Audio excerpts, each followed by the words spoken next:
बच्चों 18 जनवरी 2025 का पेपर लेकर आ चुका हूँ। देख सकते हैं सेम टू सेम ऐसा ही पेपर आएगा। सेम टू सेम ऐसा ही पेपर आप लोग को एग्जाम में देखने को मिलेगा। देख सकते हैं मैथ का भी सोल्यूशन कराने वाला हूँ, हिंदी का भी सोल्यूशन कराने वाला हूँ, यानी कि फुल सोल्यूशन इस वीडियो में देखने को मिलेगा। तो इस वीडियो को जो भी स्टूडेंट छोड़कर जाएगा काफी पछताएगा।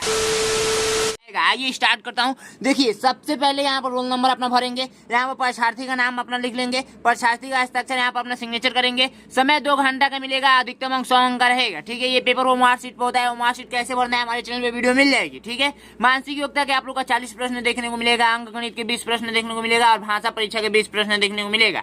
टोटल प्रश्नों की संख्या 80 मिलेगी। 100 नंबर का ये पेपर होगा। ठीक है, तो आइए एक एक क्वेश्चन समझते हैं। सबसे पहले भागवान में आप लोग पहुंचेंगे। ठीक है, भागवान में पहुंचेंगे, देखते हैं भागवान कुछ इस प्रकार से मिलेगा। इस निर्देश को पढ़ेंगे तो इस निर्देश से ये कंफर्म होगा कि इसमें सबसे अलग आकृति बता दीजिए। जैसे मैं एक छोटा सा एग्जांपल लूं, ध्यान से समझिएगा कि मैं पूछूं कि इसमें सबसे अलग आकृति कौन सा है, इसमें सबसे अलग कौन सा है। ठीक है, इसमें सबसे अलग कौन सा है, तो आप बोलेंगे भैया ये बी सबसे अलग है, क्योंकि 1 2 3 1 2 4 में आता है, यानी कि 1 2 3 4 5 ऐसे आता है, गिनती की संख्या में आता है, और ये आप लोग का ABCD में आता है। ठीक है, तो समझ गए, ये अलग हो गया। तो ऐसा ही इसमें बताना है सबसे अलग कौन सा है। तो सबसे पहली बात यहाँ पर ध्यान से देखेंगे तो आप लोग को समझ में आएगा कि सबसे अलग कौन सा है। तो देखिए सबको 2 हिस्सा में किया गया है, 2 हिस्सा, लेकिन इसको 2 हिस्सा में किया गया है, लेकिन यहाँ पर क्या है, दोनों हिस्सा का मान बराबर नहीं है। जैसे मान लीजिए ये ऐसे है तो ये छोटा सा कट किया गया है, ये बड़ा हो जाएगा और ये छोटा हो जाएगा।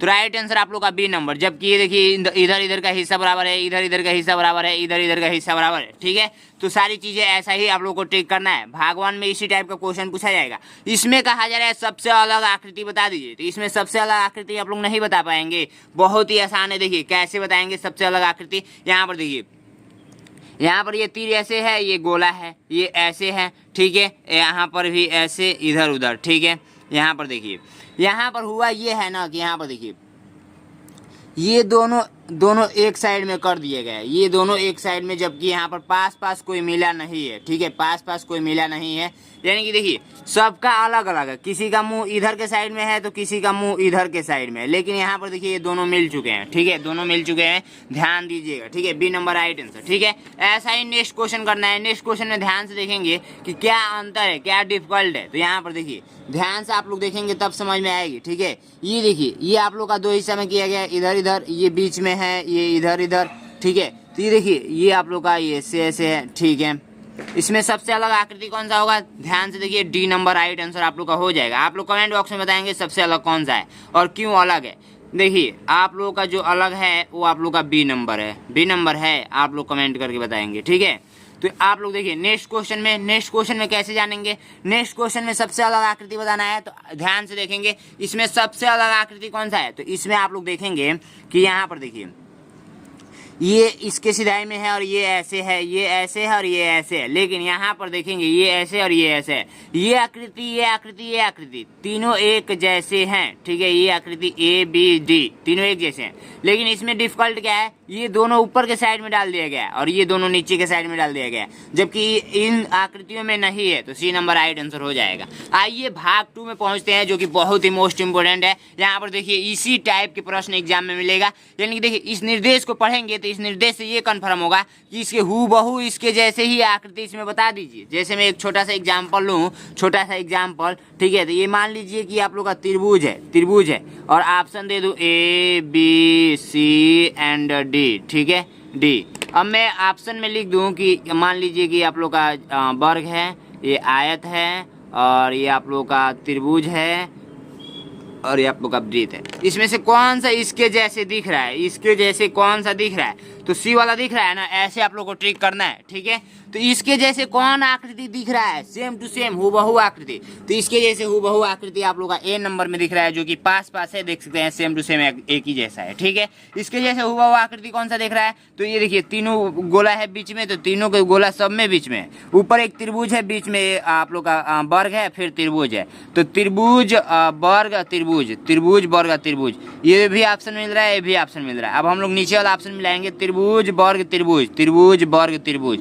आप लोग का राइट आंसर जो होगा त्रिभुज वर्ग त्रिभुज, ये वाला आप लोग का राइट आंसर हो जाएगा, बी नंबर। ठीक है, देखते हैं हूबहू इसके जैसे मैच कर रहा है। ठीक है, अब इसके जैसे हूबहू मैच कराना है तो इसमें से कौन सा राइट आंसर होगा, तो इसके जैसे सेम टू सेम आकृति आप लोग का जो दिख रहा है वो दिख रहा है आप लोग का कौन सा, सी नंबर दिख रहा है। ठीक है, डी नंबर भी हो सकता था, लेकिन ये बीच वाला हिस्सा है, यहाँ पर देखिए साइड में कलर किया गया है, जबकि यहाँ पर बीच में कलर किया गया है। ठीक है, इसके जैसे हूबहू आकृति बताना है तो इसके जैसे हूबहू आकृति आप लोग का डी नंबर राइट आंसर हो जाएगा। देख सकते हैं सेम टू सेम दिख रहा है। ठीक है, एक एक क्वेश्चन काफी विस्तार से हम लोग पढ़ेंगे, काफी डिटेल्स में। भाग 3 में हम लोग पहुंचते हैं, भाग 3 में। तो भाग 3 यहाँ पर देखते हैं, भाग 3 में जैसे ही आप लोग आएंगे तो भाग 3 में इस निर्देश को पढ़ेंगे तो इस निर्देश से ये कन्फर्म होगा कि यहाँ पर जो एक टुकड़ा है, जो यानी कि जहाँ यहाँ का जो हिस्सा बचा हुआ है, हिस्सा का मान बता दीजिए। जैसे इसमें कोई संबंध होगा, फिर इसके आगे क्या संबंध हो सकता है, इस टाइप का। ठीक है, तो ये देखिए गुणा का चिन्ह डाला गया है, गुणा का चिन्ह डाला गया है, तो यहाँ पर छोटा छोटा 2 गुणा का चिन्ह डाल दिया गया है, यानी कि छोटा कर दिया गया है गुणा को।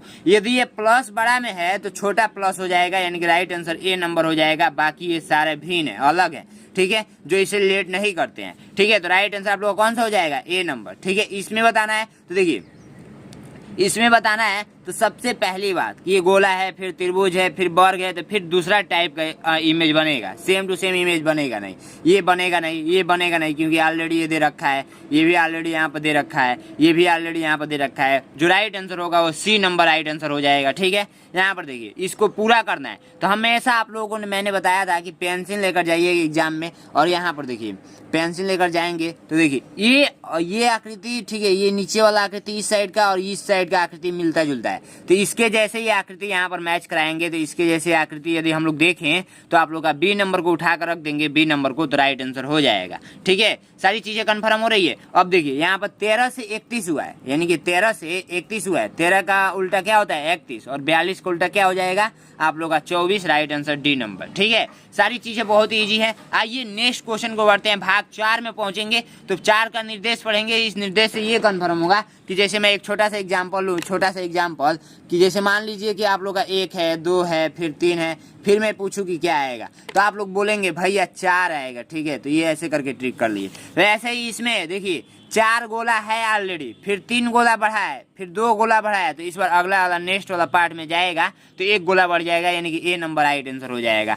नेक्स्ट क्वेश्चन देखेंगे, नेक्स्ट क्वेश्चन में देखिए ए के बाद सी, सी के बाद ई के बाद क्या होगा, तो ध्यान से देखिए, मैं ABCD आपको याद होगा, ABC and D and E and F and F, उसके बाद G and H and I।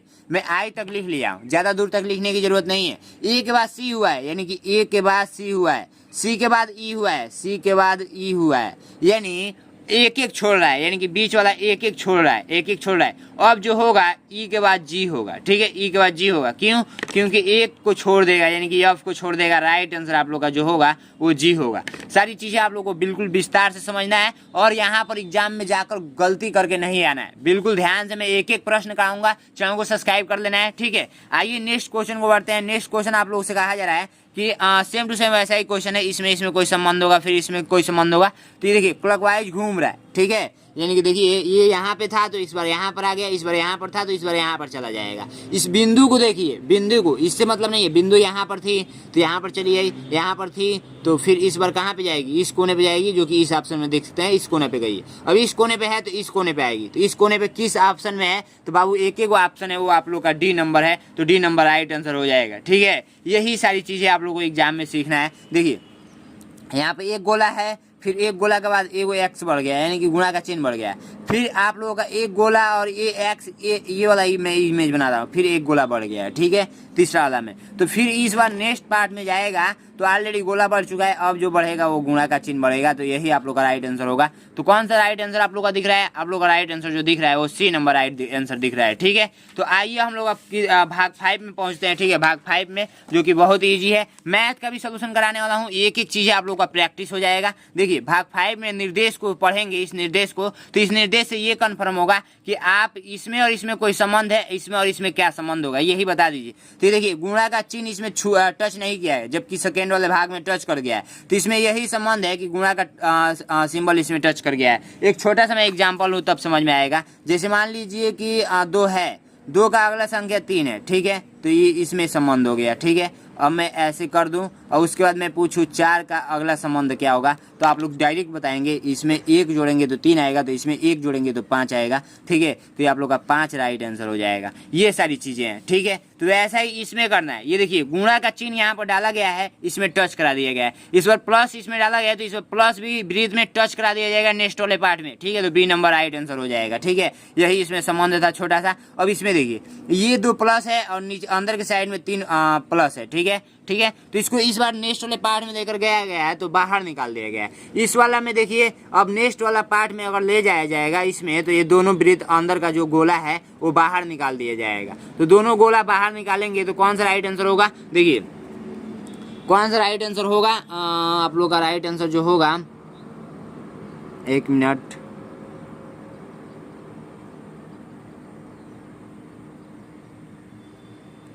तो दोनों बाहर निकल गया है, ठीक है, और ये दोनों बाहर निकल गया है। इसमें से राइट आंसर आप लोग का जो होगा, तो दोनों बाहर आना चाहिए था। और ये पलट भी रहा है, जो कि आप लोग को दिखेगा नहीं। ये जब बाहर आ रहा है तो ये पलट भी रहा है, ठीक है।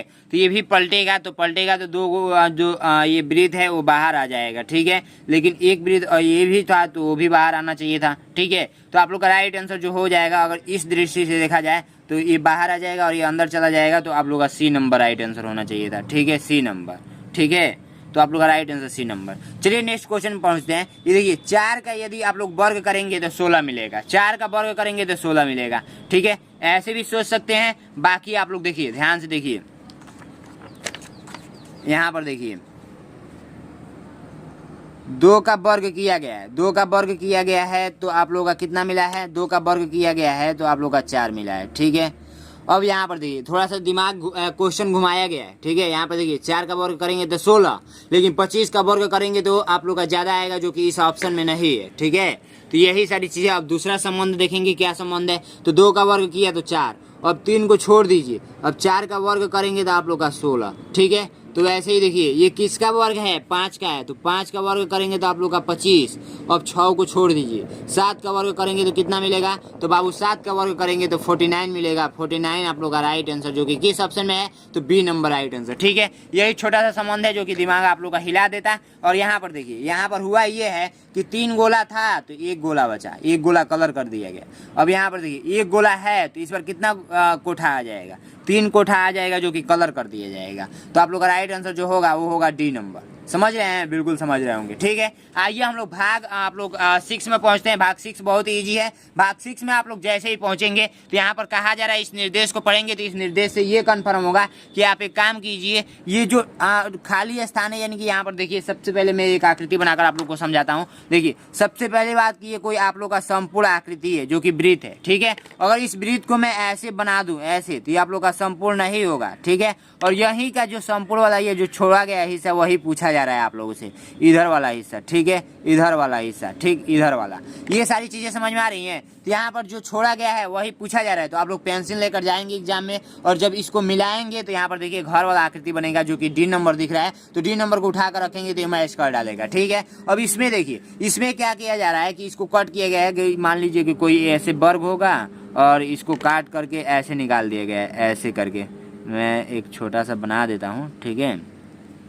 तो अब इधर जो साइड में जो बच रहा है वो ऐसे बच रहा है, ठीक है, ऐसे करके ऐसे। तो आप लोग का जो राइट आंसर हो जाएगा वो हो जाएगा कौन सा, C number right answer. C number को उठाकर रखेंगे, मैच कर डालेगा, ठीक है। सारी चीजें आप लोग समझ रहे हैं, बिल्कुल समझ रहे हैं, ठीक है। इसको देखिए, इसको पेंसिल से मिला लेंगे तो कौन सा राइट आंसर सटीक बैठेगा, आप लोग का सी नंबर उठाकर रखेंगे तो सटीक बैठ जाएगा। और इसमें देखिए, इसको ऐसे करके मिलाएंगे, फिर ऐसे करके मिलाएंगे, और ये ऊपर वाला जो संबंध है वही नीचे वाला में भी संबंध आएगा, ठीक है। तो आप लोग बी नंबर को उठाकर रखेंगे, बी नंबर राइट आंसर हो जाएगा, ठीक है। सारी चीजें आप लोग समझ रहे होंगे, काफी इजी है। आइए भाग 7 में पहुंचते हैं, जो कि मैजिक से मैं बताने वाला हूं। यहाँ पर देखिए सबसे पहली बात की दर्पण वाला क्वेश्चन है, ठीक है, दर्पण वाला। दर्पण का मतलब क्या होता है, ये भी सारी चीजें मैं आपको बताऊंगा। फर्स्ट टाइम यदि आप लोग एग्जाम दे रहे हैं तो कुछ भी समझ में नहीं आएगा, ठीक है। इस निर्देश को पढ़ेंगे तो इस निर्देश से ये कन्फर्म होगा कि एक्स वाई एक दर्पण है। और यानी कि दर्पण का मतलब होता है, दर्पण का मतलब दर्पण का मतलब होता है, आप लोग शीशा जानते हैं, शीशा जिसमें आप लोग अपना चेहरा देख कर जाते हैं स्कूल, जैसे ऐसे ऐसे करके गोल का होता है,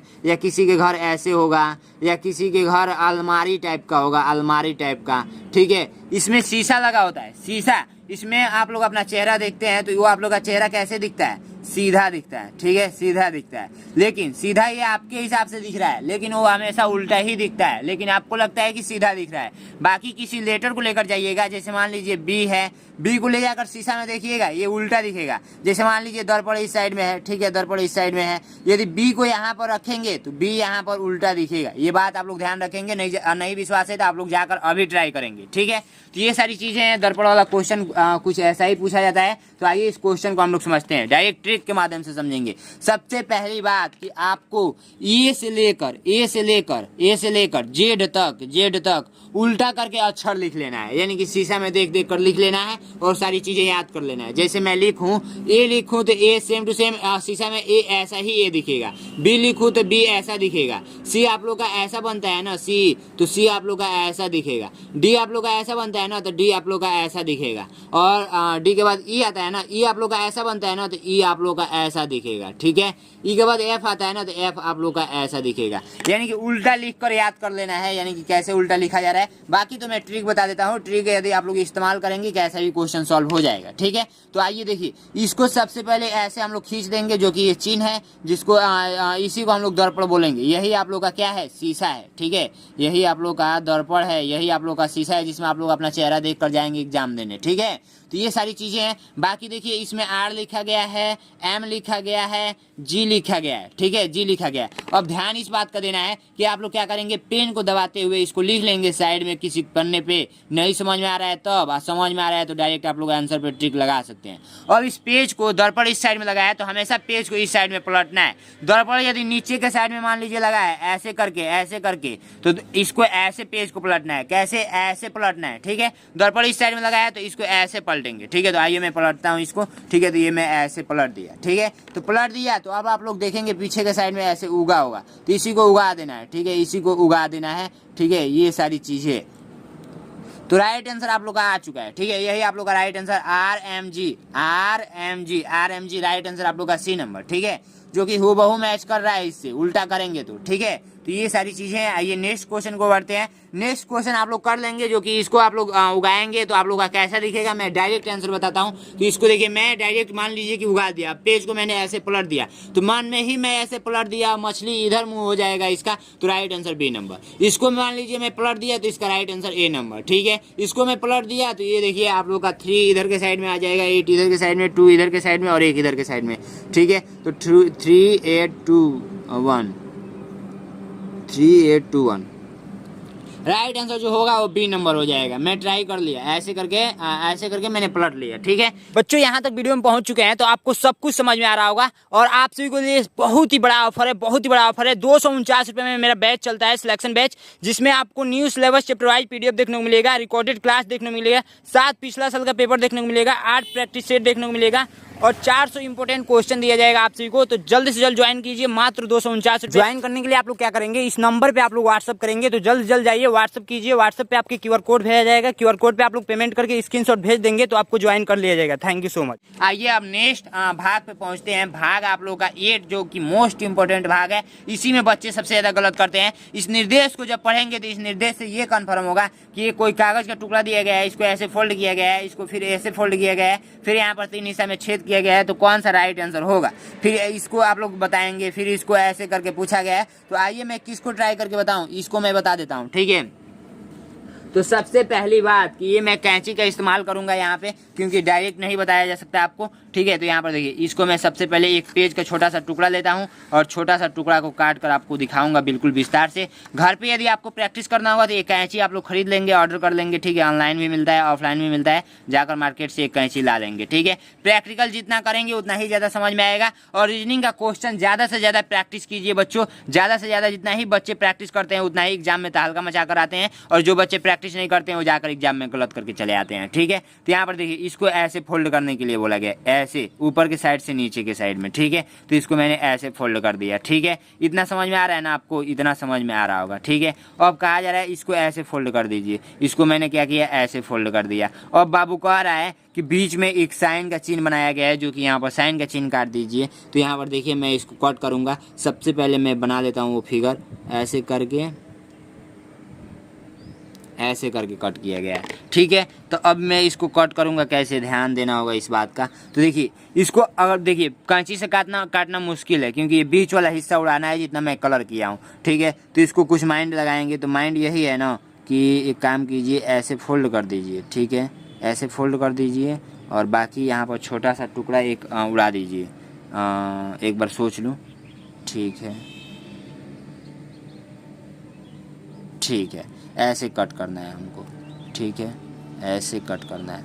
ठीक है, सारी चीज़ें आप लोगों को बिल्कुल विस्तार से समझ में आएंगी, जो कि मैं पढ़ा रहा हूँ, नए एग्जाम सर पढ़ा रहे हैं, तो ऐसा हो नहीं सकता कि बच्चों को ना समझ में आए।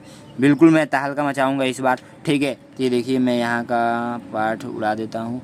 जो बच्चे जुड़े हैं मुझसे समझिए कि बहुत ही मोस्ट इम्पोर्टेंट क्वेश्चन आने वाला है इस बार। ठीक है, तो ये सारी चीज़ें हैं। ये तो ऐसे कट गया, टी मॉडल कट गया। ठीक है, हमको काटना था इसी साइड में बस। ठीक है, कोई दिक्कत नहीं है, इसी को ओपन करते हैं। ठीक है, इसी को ओपन करते हैं। ये ऐसे दिख रहा है। ठीक है, ऐसे दिख रहा है। तो हम लोग का कौन सा हिस्सा नहीं काटना था, एक बार चेक कर लिया जाए। ऐसे किए थे हम। ठीक है, ऐसे किए थे। हम लोग को ये वाला हिस्सा नहीं चाहिए, ये वाला हिस्सा। ठीक है,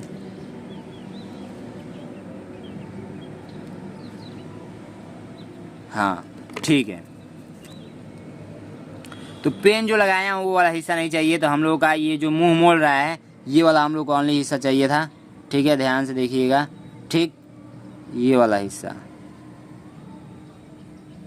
ठीक, तो ये पेन इधर लगाया हूँ, इधर नहीं लगाया हूँ।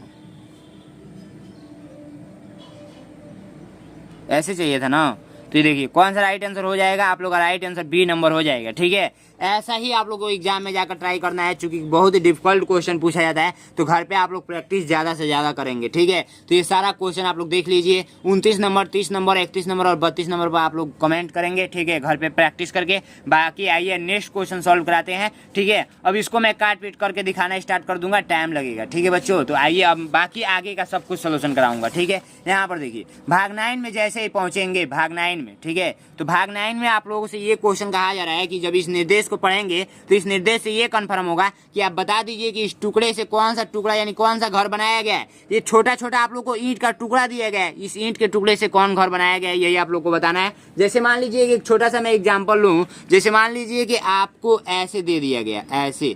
ठीक है, इसी टुकड़ा से घर बनाना है तो आप लोग ऐसे बनाएंगे ना।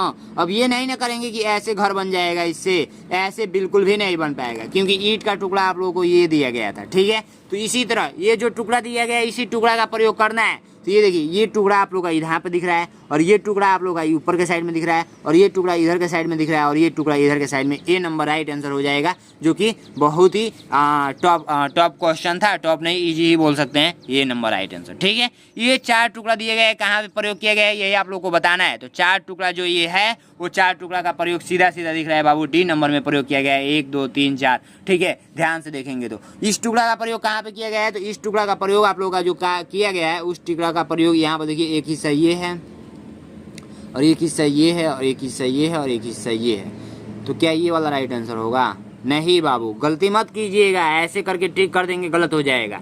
ठीक है, इसको देखिए यहाँ पर प्रयोग किया गया है, इसको नीचे के साइड में और इसको इधर के साइड में, इधर के साइड में। सी नंबर राइट आंसर होगा। समझ रहे हैं ना, बिल्कुल समझ रहे हैं। ठीक है, इसको गलत करके चले आएंगे एग्जाम में, बहुत सारे बच्चे इस पर टिक कर देंगे। तो यही सारी चीज़ें ध्यान देनी है। बाकी यहाँ पर देखिए ये 2 टुकड़ा दिया गया है और ऐसे ऐसे किया गया है, तो इसमें से कौन सा प्रयोग किया गया है, तो ध्यान इस बात का देंगे। जब भी इस टुकड़ा को सटाएंगे तो बीच में एक लाइन बनेगी, बीच में एक लाइन बनेगी, जो कि ए नंबर में दिख रहा है। ए नंबर राइट आंसर हो जाएगा। ठीक है, आइए भाग 10 में पहुँचते हैं। भाग 10 आप लोग का बहुत ईजी है। भाग 10 में आप लोग जैसे ही पहुँचेंगे तो यहाँ पर देखिए इस निर्देश को पढ़ेंगे तो इस निर्देश से ये कन्फर्म होगा कि ये आकृति जो है ये किसी न किसी आकृति में छिपा हुआ है। ठीक है, ये आकृति किसी न किसी आकृति में छिपा हुआ है। तो इस आकृति को आप लोग बता दीजिए। तो ये आकृति देखिए किस आकृति में छुपा हुआ है। ये चोर है, किसी न किसी घर में छुपा होगा।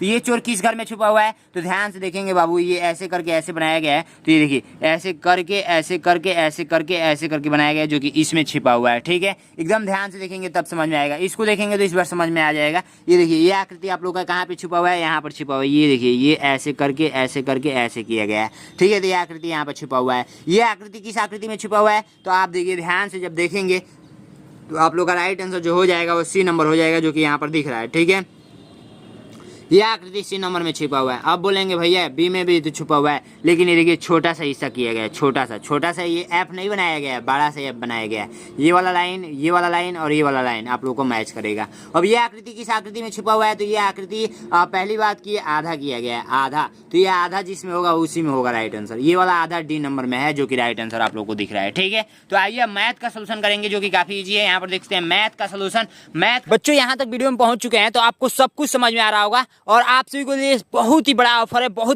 249 रुपए में मेरा बैच चलता है, सिलेक्शन बैच, जिसमें आपको new syllabus chapter wise PDF देखने को मिलेगा, रिकॉर्डेड क्लास देखने को मिलेगा, 7 पिछला साल का पेपर देखने को मिलेगा, 8 प्रैक्टिस सेट देखने को मिलेगा और 400 इंपोर्टेंट क्वेश्चन दिया जाएगा आप सभी को। तो जल्द से जल्द ज्वाइन कीजिए, मात्र 249 रुपए। ज्वाइन करने के लिए आप लोग क्या करेंगे, इस नंबर पे आप लोग व्हाट्सअप करेंगे। तो जल्द से जल्द जाइए, व्हाट्सअप कीजिए। व्हाट्सअप पे आपके क्यूआर कोड भेजा जाएगा, क्यूआर कोड पे आप लोग पेमेंट करके स्क्रीनशॉट भेज देंगे तो आपको ज्वाइन कर लिया जाएगा। Thank you so much. जो बच्चे यहाँ तक पहुंच गए हैं उनका बल्ले बल्ले होने वाला है। यहाँ पे देखिए पहला क्वेश्चन कर रहा है कि 2 × 3 × 5 कामा 2 × 3 × 17 तथा 2 × 3 × 17 का लघुत्तम समापवर्त्य होगा। देखिए सबसे पहली बात कि लघुत्तम समापवर्त्य का मतलब समझ लेते हैं। ठीक है, लघुत्तम समापवर्त्य का मतलब समझ लेते हैं। ठीक है, नहीं तो बहुत सारे बच्चों को नहीं पता होगा कि भैया ये क्या है। तो एलसीएम आप लोग छोटे क्लास में पढ़े हैं ना, एलसीएम। ठीक है, एलसीएम इसी को हम लोग लघुत्तम समापवर्त्य बोलते हैं हिंदी में। ठीक है, तो आइए इसको सॉल्व करते हैं। सबसे पहली बात की जैसे दिया गया है वैसे लिख लीजिए। ठीक है, ये जैसे दिया गया है वैसे लिख लीजिए। ठीक, तो ये आप लोग का 2 × 3 × 17। ठीक है, एकदम बिल्कुल विस्तार से बताने वाला हूँ, 2 × 3 × 17। ठीक है, ध्यान से देखिएगा। ठीक है, तो ये सारी चीजें आप लोगों को मैंने लिख दिया। और अभी यहाँ पर कोई अंक होगा जिसका फैक्टर किया गया है, यहाँ पर कोई अंक होगा जिसका फैक्टर किया गया है, यहाँ पर जो कोई अंक होगा उसका फैक्टर किया गया है। ठीक है, अब इसमें हम लोग करेंगे क्या, इसमें हम लोग जब फैक्टर कर लेते हैं तो हम लोग एलसीएम में हमेशा क्या करते हैं, एलसीएम में हमेशा हम लोग क्या करते हैं, जो कॉमन रहता है उसको लिखते हैं। यहाँ पर देखिए ये कॉमन है, कॉमन में क्या है, सबसे छोटा इकाई 2 लेंगे। ठीक है, इसमें कॉमन है तो ये 3 लेंगे, गुणे 3 कर लेंगे। और इसमें क्या है, जो कॉमन नहीं रहता है उसको ही लिखते हैं। ये कॉमन एक बार है तो एक बार लिख लेंगे, गुणे 5 और गुणे 17। ठीक है, तो यही आप लोग का एलसीएम आएगा। राइट आंसर आप लोग का ये हो जाएगा, राइट आंसर क्या हो जाएगा, ये हो जाएगा। ठीक है, समझ में आया, बिल्कुल समझ में आया होगा। किस ऑप्शन में है, तो बाबू आप लोग का ऑप्शन जो दिख रहा है 2 × 3 × 5 × 17, तो 2 × 3 × 5 × 17 ये तो आप लोग का ऑप्शन मिस्टेक है क्या, एक मिनट। 2 × 3 × 5 × 17, 2 × 3 × 5 × 17, 2 × 3 × 5 × 11 × 17, 11 भी है क्या इसमें, 11 तो नहीं है। हाँ, यहाँ पर मिस्टेक हुआ है। यहाँ पर देखिए बच्चों, यहाँ पर आप लोगों का 11 रहेगा। ठीक है, यह 11 रहेगा। एक मिनट, क्वेश्चन में मिस्टेक हो चुका है। यहाँ पर आप लोग का क्या रहेगा, 11 रहेगा। ठीक, तो यहाँ पर 11 बना लीजिएगा, 11। तो आप लोग का एक चीज़ और बढ़ जाएगा, यहाँ पे गुणे 11 गुणे 17 हो जाएगा। ठीक है, यहाँ पर ऐसे हो जाएगा। ठीक है, ऐसे हो जाएगा 2 × 3 × 5 × 11 × 17। ठीक है, टाइपिंग में मिस्टेक हो चुका है, कोई दिक्कत नहीं है। यहाँ पर देखिए नेक्स्ट क्वेश्चन कहा जा रहा है कि वह बड़ी से बड़ी संख्या बताइए जिसमें 37, 74, 183 को विभाजित करने पर क्रमशः 1, 2, 3 तथा 1, 2, 3 शेष बचे। ठीक है, जब भी इस टाइप का क्वेश्चन पूछेगा तो आप लोग क्या करेंगे, यहाँ पर देखिए सबसे पहली बात जो संख्याएं दी गई हैं वहाँ इसको लिख लीजिए। ठीक है, लिख लिए 183 यहाँ पर लिख लीजिए। अब इसमें से माइनस कर देना है जो शेषफल, यानी कि ये को यहाँ पर माइनस करना है, 2 को इसमें से माइनस करना है, 3 को इसमें से माइनस करना है। ठीक है, अब ये देखिए जो भी आएगा, जैसे मान लीजिए इसका 36 आ गया, इसका मान लीजिए आप लोग का 73 आ गया, इसका आप लोग का मान लीजिए 182 आ गया। मानना क्या है, आ ही गया। ठीक है, अब देखिए ये जो भी आ रहा है उसका क्या करेंगे हम लोग, उसका हम लोग हमेशा क्या करेंगे, हमेशा देखिए वह बड़ी से बड़ी संख्या बोला है, तो जब भी बड़ी से बड़ी संख्या बोलेगा तो हमेशा क्या करेंगे बच्चों, बड़ी से बड़ी संख्या बोलेगा तो आप लोग हमेशा ध्यान देंगे कि बड़ी से बड़ी संख्या बोलेगा तो हमेशा आप लोग को एचसीएफ निकालना है। क्या निकालना है? एचसीएफ निकालना है। और छोटी से छोटी बोलेगा, छोटी से छोटी बोलेगा तो आप लोग को हमेशा एलसीएम निकालना है। यही आप लोग नोट कर लेंगे, बड़ी से बड़ी के लिए ये एचसीएफ निकालेंगे, ठीक है, और छोटी से छोटी के लिए एलसीएम निकालेंगे। तो हम लोग यहाँ पर इसका क्या निकालेंगे, इसी का आप लोग क्या करेंगे, एचसीएफ निकालेंगे। तो एचसीएफ आप लोग देख सकते हैं यहाँ पर 74 है, ठीक है, 74 में से हम लोग को 2 घटाना है। 74 में से 2 घटाएंगे तो 72 मिलेगा। यहाँ पर मिस्टेक हो चुका है। और यहाँ पर 3 घटाएंगे, 183 में से 3 घटाएंगे तो 80 मिलेगा, ठीक है, 180 मिलेगा। हम लोग गलती भी कर रहे हैं, घटाने में भी आपको दिख नहीं रहा है, शायद दिख रहा होगा, मुझे नहीं दिख रहा था, ठीक है। हम एक एक सब में से घटा दिए थे। अब एक काम कीजिए, ये देखिए हम लोग क्या करते हैं, भाग विधि से निकालते हैं। तो 72 को अंदर लिखेंगे, 36 को बाहर, 36 दूना 72 होता है, ठीक है, कट गया। अब 36 को, इसी 36 को बाहर लिखेंगे और 180 को अंदर कर लेते हैं। 180 को अंदर कर लेते हैं तो कितना बार पहाड़ा पढ़ेंगे कि 180 आ जाएगा। तो आप लोग पहाड़ा पढ़ेंगे 36, यहाँ पर 6 है, 6 5 30, यहाँ पर एक बार ट्राई कर लेते हैं, 5 बार में आता है, 5 3 15 3 18, ठीक है, 5 बार में आप लोग को ये कट जाएगा, ठीक है। तो जिससे लास्ट में कट जाता है वो क्या होता है, एचसीएफ होता है। तो 36 आप लोग का राइट आंसर जो कि सी नंबर में दिख रहा है, ठीक है। ऐसे ही क्वेश्चन को करना है, सारे के सारे देख सकते हैं कितना ज़्यादा आप लोग का एग्जाम में आने की संभावना है। यहाँ पर देखिए ये कह रहा है कि LXVVII का ट्रिपल आई का किस संख्या को निरूपित करता है। तो ध्यान से देखेंगे तब समझ में आएगा। देखिए सबसे पहली बात कि आई का मतलब क्या होता है, 1 होता है। V का मतलब क्या होता है, 5 होता है। AIVX, X का मतलब 10 होता है। X के बाद क्या आएगा, L आएगा ना, L का मतलब 50 होता है। L के बाद क्या आएगा, C आएगा ना, C का मतलब 100 होता है। और C के बाद क्या आएगा, D का मतलब 500 ना, हाँ, D का मतलब 500 होता है।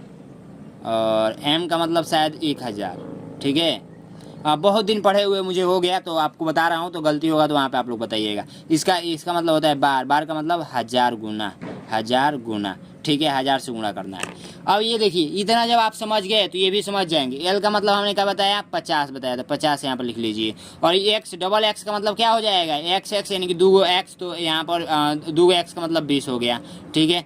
अब यहाँ पर देखिए V है, तो V का मतलब मैंने क्या बताया, 5 बताया, तो यहाँ पर प्लस का 5। और डबल ट्रिपल आई है, तो ट्रिपल आई को हम लोग किससे निरूपित करेंगे, 3, यानी कि 1 2 3, तो प्लस का 3 कर लेंगे। अब इसको जोड़िए, 70 5 75, 75 3 78 आप लोग का राइट आंसर आया है। जो कि किस ऑप्शन में दिख रहा है बाबू, तो आप लोग का ऑप्शन जो दिख रहा है वो दिख रहा है आप लोग का राइट आंसर किस में दिख रहा है, A नंबर राइट आंसर, ठीक है। नेक्स्ट क्वेश्चन देखिए जो कि काफ़ी ईजी है। नेक्स्ट क्वेश्चन में कहा जा रहा है, ध्यान से देखिए नेक्स्ट क्वेश्चन को। नेक्स्ट क्वेश्चन कहा जा रहा है, एक टंकी का 3/5 भाग भरा हुआ है तथा उसे भरने के लिए 180 लीटर दूध की आवश्यकता है, तो टंकी की पूरी क्षमता बता दीजिए। काफ़ी अच्छा ट्रिक के माध्यम से समझेंगे हम लोग, बस आप धैर्य बनाए रहिए, ठीक है। तो सबसे पहले मैं यहाँ पर क्या करता हूँ, एक टंकी बना देता हूँ, ठीक है। ये मैंने क्या किया, टंकी बना दिया। दिख रहा है ना आप लोगों को टंकी, तो जब टंकी समझ में आ गया कि बाबू ये जब टंकी है तो सब कुछ समझ में आ जाएगा।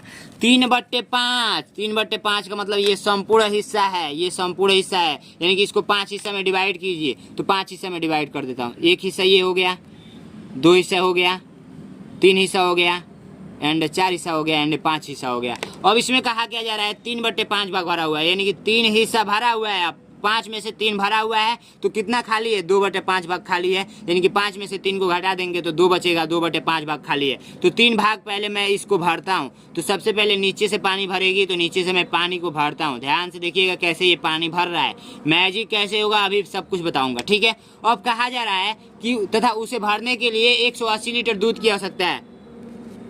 जब ये 2 हिस्सा खाली है तो इसको भरने के लिए 180 लीटर दूध लग रहा है, लीटर दूध लग रहा है, समझिएगा बात को। तो कहा जा रहा है तो टंकी की पूरी क्षमता क्या होगी, इस पूरी टंकी की यहाँ से लेकर यहाँ तक पूरी क्षमता बताना है। ये पूरी क्षमता का मतलब क्या होता है, ये कितना और मतलब पूरा कितना लीटर दूध लेगा कि पूरा टंकी फुल हो जाएगा। तो आप ध्यान दीजिए, जब ये 2 खाना को भरने के लिए 180 लीटर लग रहा है, तो ये खाना को भरने के लिए कितना लगेगा। तो सीधी सी बात है कि 180 में हम लोग 2 से भाग दे देंगे, तो हम लोग को 1 खाना का मान पता चल जाएगा। 1 खाना में 90 लगेगा बाबू, ध्यान दीजिएगा। इस खाना में भी भी 90 लगेगा, इस खाना में भी 90 लगेगा, इस खाना में भी 90 लगेगा और इस खाना में भी 90 लगेगा। तो टोटल को जोड़ देंगे तो हम लोग को क्या मिल जाएगा, टोटल क्षमता मिल जाएगी। ये एक छोटी सी ट्रिक थी। और बाकी एक छोटी सी और ट्रिक है कि 3/5 दिया है, ठीक है, 3/5 दिया है और 2/5 भाग खाली है, तो 180 जो है ये 2/5 का मान है। तो इसको हम लोग क्या करेंगे, उलाट कर गुणा कर देंगे 180 में, तब भी आप लोग का राइट आंसर पता चल जाएगा। ठीक है, 9×5 = 45 यानी कि 450 आ गया और इसको भी जोड़ेंगे तो 450 आएगा मेरे बाबू। ठीक है, तो ऐसे ही सॉल्व करना आप लोग सोच समझ कर सॉल्व करेंगे तो काफ़ी ईजी हो जाएगा। ठीक है, तो ये नंबर राइट आंसर। ठीक है, काफ़ी अच्छे तरीके से मैंने बताया और अच्छे तरीके से समझाने का प्रयास किया, बाकी आप लोग को समझ में आ गया होगा। ठीक है, नेक्स्ट क्वेश्चन कहा जा रहा है कि आलेख से यह गणना कीजिए कि सी और डी ने ए और बी व ई की तुलना में कितने अधिक प्रश्न हल किए। ठीक है, तो सबसे पहली बात कि यहाँ पर हम लोग ABCD लिख लेते हैं, ABC एंड D, ई तक है ना, ई तक हम लिख लिए। ठीक है, अब यहाँ पर बराबर का चिन्ह भी दे देते हैं। ठीक है, बराबर का चिन्ह भी मैंने दे दिया। ठीक है, आपको समझाने के लिए काफ़ी विस्तार से मैं चल रहा हूँ। ठीक है, यहाँ पर देखिए एक चीज़ आप लोग साइड में देखेंगे, हल प्रश्नों की संख्या यहाँ पर दिया गया है। ठीक है, तो एक कितना हल किया है, तो 4 को हल किया है। ठीक है, 4 हल किया है, तो यहाँ पर लिख लेंगे 4 साइड में। ठीक है, 4 आप लोगों को दिख रहा है, बिल्कुल दिख रहा है। और बी कितना हल किया है, तो बी बाबू हल किया है, वो हल किया है 8। और सी कितना हल किया है, तो सी आप लोग का हल किया है आप लोग का 14। ठीक है, और अब डी आप लोग का कितना हल किया है, तो 10 किया है। उसके बाद ई कितना हल किया है, तो 8 किया है। ठीक है, इतनी सारी चीज़ें आप लोग को समझ में आ गई ना, मैंने यहाँ से ही देख कर यहाँ पर नोट कर लिया। अब क्वेश्चन ये पूछा जा रहा है आप लोगों से कि बताइए सी और डी ने ए बी और ई से, ठीक है, ये मैं मिस्टेक कर दिया चूँकि अलग कलर से किया होता है, ए बी और ई से, ठीक है, कितना अधिक है, अधिक बताना है। जब भी आप लोग को अधिक बताना होगा तो आप लोग क्या करेंगे, जोड़ेंगे और बड़की में से माइनस करेंगे छोटकी को, तो आप लोग को पता चल जाएगा कि सामने वाला कितना अधिक है। जैसे मान लीजिए कि आपके पास 10 रुपया है और मेरे पास 15 रुपया है, मैं बोलूँ कि बाबू बताओ कितना मैं तुमसे अधिक हूँ, तो आप क्या करेंगे, बड़का में से छोटका घटाएंगे, 15 रुपया में से 10 रुपया घटाएंगे तो 5 रुपये का अंतर मिलेगा। उसको अंतर भी बोलते हैं, अधिक भी बोलते हैं और आपसे कम भी बोलते हैं। ठीक है, ये सारी चीज़ें बोला जाता है। ठीक है, तो ये देखिए अब हम लोग क्या करेंगे, सी और डी को जोड़ेंगे, यहाँ से यहाँ तक जोड़ेंगे तो आप लोगों को कितना मिलेगा, 24 मिलेगा। ठीक है, 24 मिलेगा। अब इसको और इसको जोड़ लीजिए, 8 8 16 4 20 मिला। ठीक है, तो हम लोग देख रहे हैं कि एक मिला है 24 और एक मिला है 20, तो कितना अधिक है यही बताना है। तो बाबू घटा लीजिए और टर्न देना ट्रिक कीजिएगा एग्जाम में, ऐसे सोच समझ कर सॉल्व करेंगे, फटाक से टिक हो जाएगा। 4 यानी कि 4 राइट आंसर हो जाएगा, जो कि ऑप्शन नंबर सी में दिख रहा है। ऐसे ही नेक्स्ट क्वेश्चन करेंगे। नेक्स्ट क्वेश्चन देखिए, 2 अंकों की सबसे बड़ी अभाज्य संख्या तथा 2 अंकों की सबसे बड़ी सम संख्या का योगफल ज्ञात कीजिए।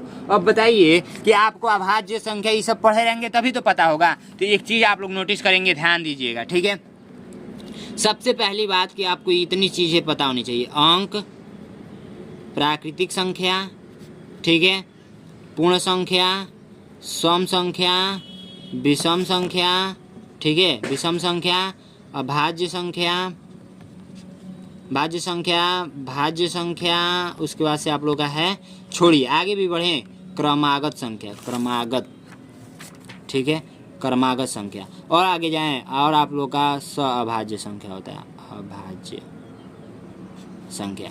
ठीक है, इतनी सारी याद होनी चाहिए। तो ये मैं अपने बैच में कराया हूँ, बैच में यहाँ पे भी मैं बता देता हूँ, लेकिन ज़्यादा से ज़्यादा बच्चे क्या करेंगे, बैच को ज्वाइन कर लेंगे। वो आप सभी से रिक्वेस्ट है, 249 रुपीज़, 249, मात्र 249 रुपीज़ में आप लोग को बैच देखने को मिलेगा, जिसमें chapter wise PDF, chapter wise recorded class, 7 पिछले साल का पेपर, आर प्रैक्टिस सेट, न्यू मार्कशीट, 4 से इंपॉर्टेंट क्वेश्चन। ठीक है, ये सारी चीज़ें आपको मिलेगी, जो कि बहुत ही मतलब समझिए कि एकदम तहलका मचा कर आएंगे एग्जाम में।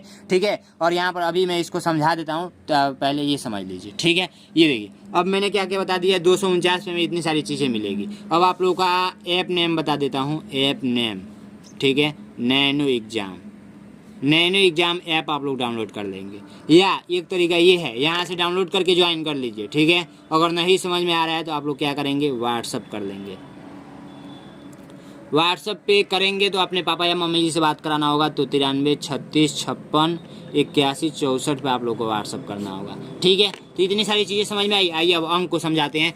इतना व्हाट्सअप करेंगे तो आपके पास QR कोड जाएगा और QR कोड पे आप पेमेंट करके स्क्रीनशॉट भेज देंगे तो आपके पास सारी चीज़ें भेज दी जाएंगी। ठीक है, अब यहाँ पे देखिए अंक किसे बोलेंगे, गिनती के संख्या को हम लोग क्या बोलेंगे, अंक बोलेंगे। जैसे आप लोग को गिनती गिनते हैं, गिनती, सॉरी भाई क्या मैंने बोल दिया, अंक किसे बोलेंगे, जिससे संख्याएं बनाई जाती है उसको हम लोग अंक बोलेंगे। जैसे आप लोग 0 है, 1 है, 2 है, 3 है, 4 है, 5 है, एंड 6 है, एंड 7 है, एंड 8 है, एंड 9 है। ठीक है, अब देखिए हम लोग से पूछा गया है प्राकृतिक संख्या। गिनती की संख्या को प्राकृतिक संख्या बोलते हैं। 1 2 3 4 5 6 ऐसे करते करते अनंत तक जाएगा। अंक को हम लोग डिजिट बोलते हैं। प्राकृतिक संख्या को हम लोग नेचुरल नंबर बोलेंगे। पूर्ण संख्या को हम लोग होल नंबर बोलेंगे। सम संख्या को हम लोग इवन नंबर बोलेंगे और विषम संख्या को ऑड नंबर बोलेंगे। अभाज्य संख्या को प्राइम नंबर बोलेंगे और भाज्य संख्या को प्राइम नंबर बोलते हैं कि कंपोजिट नंबर बोलते हैं, कंपोजिट नंबर बोलेंगे। और क्रमागत संख्या को आप लोग पता करके बताइएगा। सभाज्य संख्या को प्राइम नंबर बोलते हैं कि क्या बोलते हैं, आप लोग कमेंट बॉक्स में बताएंगे। ठीक है,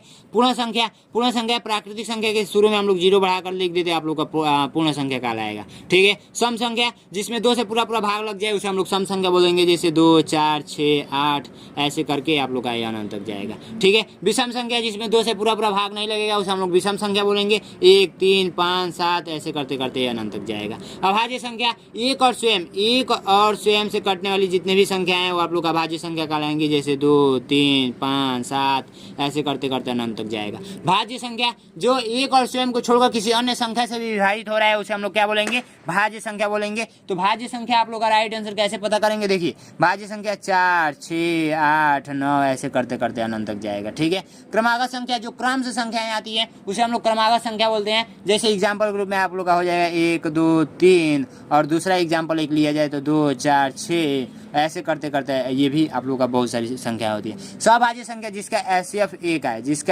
1 है, वो आप लोग का सभाज्य संख्या कहलाता है। ऐसा जोड़ा बताना है, ऐसा युग्म बताना है जिसका HCF 1 है। जैसे 5 और 7 है, 5 और 7 का HCF 1 आएगा। ठीक है, तो इतना समझाने का मतलब छोटा सा था। बाकी इस क्वेश्चन को समझाते हैं। अभाज्य संख्या मैंने बताया, क्या बताया, अभाज्य संख्या मैंने बताया, अभाज्य संख्या। ठीक है, अभाज्य संख्या एक और स्वयं से कटने वाली संख्याओं को हम लोग क्या बोलेंगे, अभाज्य संख्या बोलेंगे। जैसे आप लोग का 2 3 5 7 ऐसे करते करते अनंत तक जाएगा। तो 2 अंकों की सबसे बड़ी अभाज्य संख्या वो हो जाएगी आप लोग का 97। आप लोग क्या करेंगे, 1 से लेकर 100 तक याद कर लेंगे कितनी अभाज्य संख्या है और प्लस में कौन कौन सी हैं। ठीक है, तो 97 हो गया। सबसे बड़ी सम संख्या का योगफल, 2 अंकों की सबसे बड़ी सम संख्या आप लोग का 98 हो जाएगा। ठीक है, अब इसी का योगफल पूछा गया है। तो सम संख्या मैंने बताया कि जिसमें 2 से पूरा भाग लग जाएगा। ठीक है, 8 7 15 का 5 हाथ में है, 1 9 9 18 1 19 होता है। 195 आप लोग का राइट आंसर जो कि D नंबर में दिख रहा है। ठीक है, इतना ईजी है, आप लोग कर आएंगे एग्जाम में, तहलका मचा कर आएंगे। ठीक है, नेक्स्ट क्वेश्चन कहा जा रहा है कि ये है ना, देखिए ये क्वेश्चन मोस्ट इंपोर्टेंट है। ठीक है, इस क्वेश्चन को मैं लिख लेता हूँ साइड में। ठीक है, 2/100 माइनस 2/1000 प्लस का 4/। एक चीज़ आप लोग शुरू में पढ़े होंगे, यहाँ पर मैं छोटा सा डिटेल्स में समझा दूँ। जैसे मान लीजिए कि 5/10 है तो 5/10 को डायरेक्ट आप भाग देने से अच्छा है 0.5 लिख लेंगे, क्योंकि नीचे एक अंक 0 है, एक 0 है तो एक अंक पे दशमलव लगेगा। यदि 3/100 है तो नीचे 2 0 है तो 2 अंक पे दशमलव लगा दीजिए, आप लोग का डायरेक्ट आंसर पता चल गया। ठीक है, ये चीज़ आप लोग पढ़े होंगे। ठीक है, तो आइए हम लोग इसको करते हैं। ठीक है, इस क्वेश्चन को हम लोग सॉल्व करते हैं, इस क्वेश्चन को। ठीक है, ध्यान से आप लोग देखेंगे। अब देखिए इस क्वेश्चन को हम लोग कैसे करेंगे, आप लोग अच्छे तरीके से देखेंगे। ठीक है, हल पहले मैं यहाँ पर लिख देता हूँ। ठीक है, हल मैंने यहाँ पर लिख दिया। ठीक, यहाँ पर देखिए 1/10 को हम लोग 0.1 लिख सकते हैं, मैंने अभी बताया। 2/100 को हम लोग 0.02 लिख सकते हैं, माइनस। और ये देखिए 2 3 अंक पे दशमलव लगेगा, 0.002 लिख लेंगे। प्लस 4 को 0 है तो 4 अंक पे दशमलव लगेगा तो 0.004 आप लोग का हो जाएगा। 2 4 अंक पे दशमलव है। ठीक है, तो इतना जब आप लोग को समझ में आ गया मेरे बाबू, तो यहाँ पर देखिए कोई चिन्ह नहीं है तो प्लस का चिन्ह है, तो ये प्लस वाला प्लस से जुटेगा तो इसको जोड़ेंगे। ठीक है, तो इधर साइड में जोड़ लेते हैं 0.004। ठीक है, अब देखिए पॉइंट वाला जोड़ते हैं तो पॉइंट के नीचे पॉइंट लिखते हैं। ठीक है, तो इसको जोड़िए 4004.0। ठीक है, इतना आ गया जब इसको जोड़े तो। ठीक, अब इसको भी जोड़ेंगे, माइनस माइनस चूँकि प्लस होता है, देखिए माइनस और माइनस बराबर प्लस होता है, प्लस और प्लस बराबर प्लस होता है, और प्लस इनटू माइनस बराबर आप लोग का माइनस होता है, और माइनस और प्लस का बराबर प्लस होता है। ठीक है, प्लस होता है। ठीक है, समझ गए इतनी सारी चीज़ें। तो हम लोग को माइनस माइनस, देखिए माइनस माइनस है तो हम लोग प्लस करेंगे, यानी कि जोड़ेंगे, लेकिन चिन्ह माइनस का लगाएंगे जो कि बड़ा डिजिट वाला रहेगा वो। ठीक है, तो 0.02 है और यहाँ पर है 0 पॉइंट, यहाँ पर ऐसे कर गया है। ठीक है, प्लस कर देते हैं 220.0, लेकिन चिन्ह माइनस का रहेगा। तो सबसे पहले हम लोग जोड़े थे वो यहाँ पर लिख लेंगे 0.4004 और माइनस कर लेंगे इसको 0.022। ठीक है, माइनस करना है तो सेम यही प्रक्रिया अपनाएंगे। ठीक है, सजाने क्रम में लिख लेंगे। ठीक है,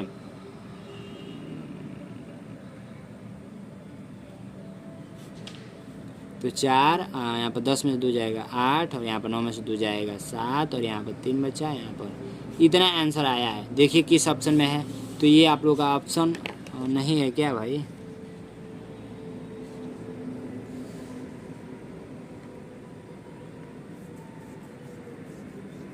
बताइए हम लोग कहाँ गलत किए हैं, कोई स्टूडेंट बता सकता है?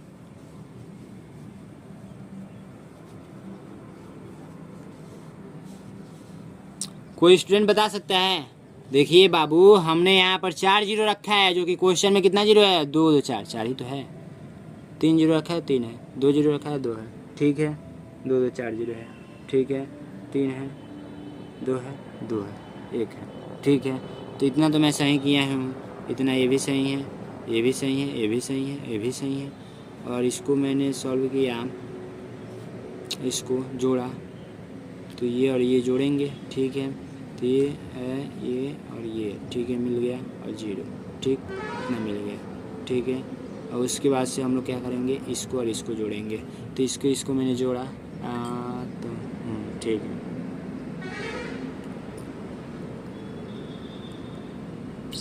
जोड़ तो ठीक आया है भाई, गलत कैसे हो रहा है?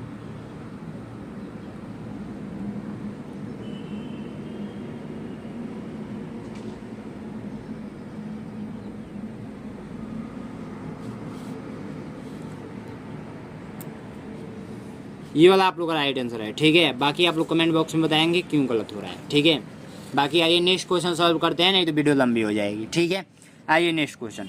एक व्यापारी 5 टाफिया के पैकेट को ₹25 में तथा एक टाफी को 6 रुपये में बेचता है। यदि एक छात्र को 32 टाफियों को खरीदना हो तो वो उसे कितने रुपये धनराशि देने होंगे? ठीक है, ये मान लीजिए कि आप लोग का ये टाफी का पैकेट है, ऐसे ऐसे टाफी का पैकेट ही है। ठीक है,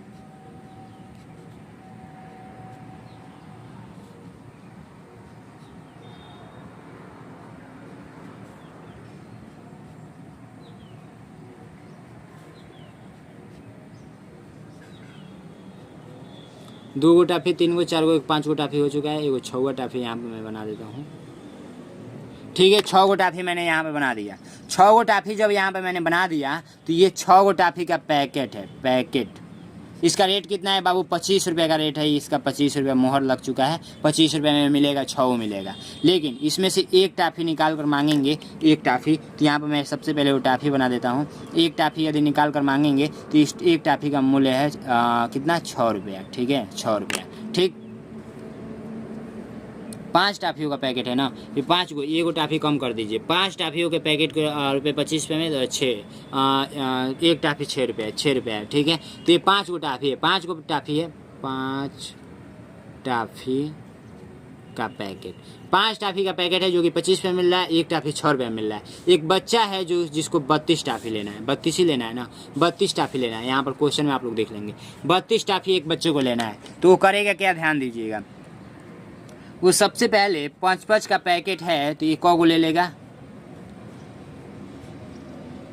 5 गो टाफी, 5 गो टाफी, 5 गो टाफी, 5 गो टाफी, 5 गो टाफी, 25, 5 गो टाफी, 30।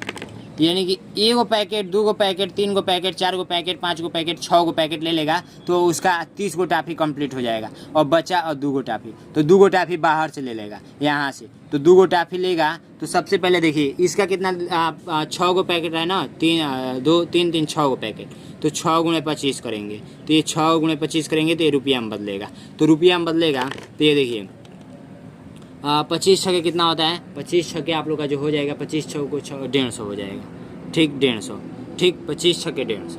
25 चौको 6 और 25 छके 150। अब 2 टाफी और लेगा तो 2 टाफी आप लोग का 6 दूना 12 रुपये में मिलेगा, तो 12 रुपये यहाँ पर लिख कर जोड़ दीजिए, तो आप लोग कितना हो जाएगा 162 रुपया हो जाएगा। समझ रहे हैं? बिल्कुल समझ रहे होंगे। राइट आंसर आप लोग का 162, तो 162 आप लोग 80 नंबर में दिख रहा है। अब नेक्स्ट क्वेश्चन जो कि बहुत ही ज़्यादा इंपॉर्टेंट है, छायांकित भाग का क्षेत्रफल ज्ञात कीजिए। ठीक है, छायांकित भाग का क्षेत्रफल ज्ञात कीजिए।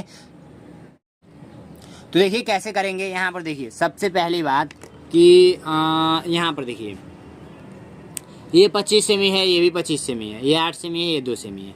तो ये देखिए ये एक आप लोग का आयत का जैसे बन रहा है, तो जितना ये है 25 सेमी ये है, तो 25 सेमी ये भी होगा। ठीक है, नीचे वाला हिस्सा। लेकिन यहाँ का ये जो कट किया गया है यहाँ का हिस्सा नहीं दिया गया है, ये 2 सेमी है और ये 8 सेमी है। ठीक है, तो अब एक काम कीजिए, जब 25 सेमी ये है तो 25 सेमी यहाँ पर लिख लीजिए। अब माइनस करेंगे 2 8 2 10, तो 10 को घटाएंगे तो यहाँ का हिस्सा पता चल जाएगा, यहाँ का हिस्सा।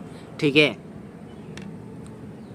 तो मैं सबसे पहले पेज पे साइड में बना लेता हूँ, नहीं तो आपको नहीं समझ में आएगा। ठीक है,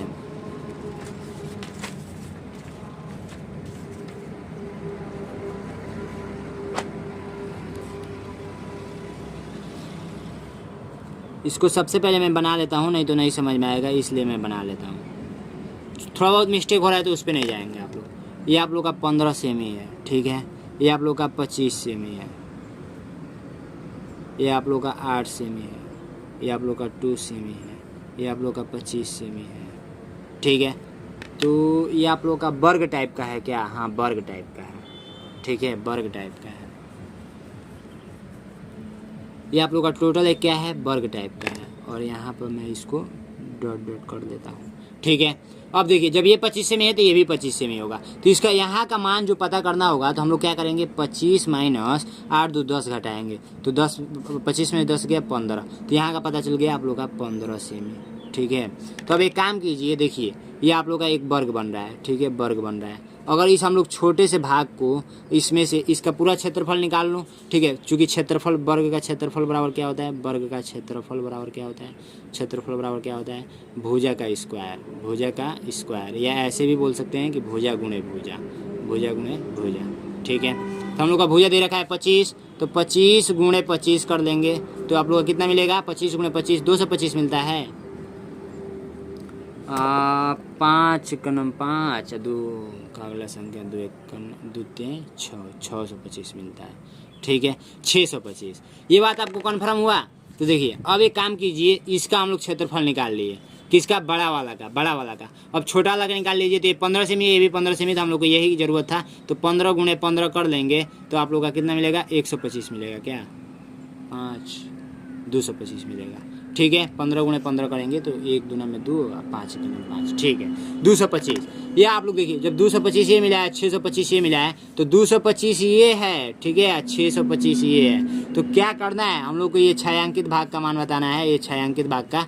ठीक है, तो ये छायांकित भाग का मान बताना है, तो इस वाला भाग का मान हम लोग को घटाना पड़ेगा इस भाग से, तो हम लोग को छायांकित भाग का मान पता चल जाएगा। तो 625 माइनस कर लेंगे 225, तो आप लोग का 400 आप लोग का डायरेक्ट मिलेगा, तो 400 राइट आंसर हो जाएगा। ये आप लोग का ए नंबर राइट आंसर। ठीक है, सारी चीज़ें आप लोग को समझ में आ गई, बिल्कुल समझ में आ गई होगी। ठीक है, नेक्स्ट क्वेश्चन कहा जा रहा है कि यदि संख्याएं इतना में अंक 6 और 9 को परस्पर बदल दिया जाए तो संख्याओं का अंतर होगा। क्या किया जा रहा है, ध्यान देंगे। ठीक है, क्या किया जा रहा है, यहाँ पे 6 और 9 को बदला जा रहा है। क्या किया जा रहा है, 6 और 9 को बदला जा रहा है। इसका आंसर आप लोग कमेंट बॉक्स में बताएंगे।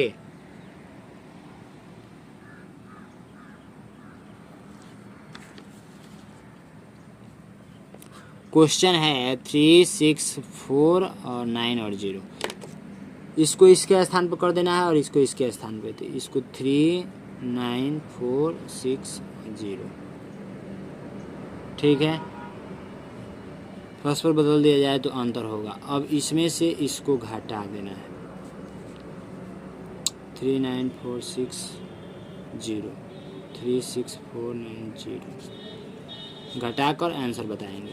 ठीक है, आइए अब नेक्स्ट क्वेश्चन को बढ़ते हैं, वीडियो लंबी हो जाएगी। अभी हम लोग को हिंदी का भी सलूशन करना है ना, हिंदी का भी सलूशन करना है। ठीक है, वह छोटी से विषम संख्याएं जो इतना इतना इतना से बनाई जा सकती है वह संख्या होगी। बाबू फुल सोल्यूशन कराने के लिए मैं बोला हूँ तो फुल सोल्यूशन ही करा देता हूँ। ठीक है, अब 1 है, 0 है, 3 है एंड 4 है एंड 5 है। इससे हम लोग को बनाना है विषम संख्या। विषम संख्या वो भी छोटी होनी चाहिए। और विषम संख्या किसे बोलते हैं? जिसमें 2 से पूरा भाग ना लगे। भाग नहीं लगेगा वो क्या होगा? 1 होगा, 2 होगा, 3 होगा, सॉरी 2 नहीं होगा, 3 होगा, 5 होगा एंड 7 होगा एंड 9 होगा। ठीक है, ये जिसके लास्ट में आ जाएगा वो विषम संख्या। तो ये बनाइए, लेकिन छोटा बनाइए, लेकिन लास्ट में इसमें से कोई एक आना चाहिए। तो ये 5 है आप लोगों का। तो 1 0 3 4 5 डायरेक्ट आप लोग बना देंगे, राइट आंसर कन्फर्म है। 5 आप लोग का लास्ट में आ रहा है जो कि इससे मैच कर रहा है, विषम संख्या है। ठीक है, अब नेक्स्ट क्वेश्चन कहा जा रहा है किसी धन का 1/5 भाग उसके 1/7 भाग से 20 रुपये अधिक है, तो वह धन ज्ञात कर दीजिए।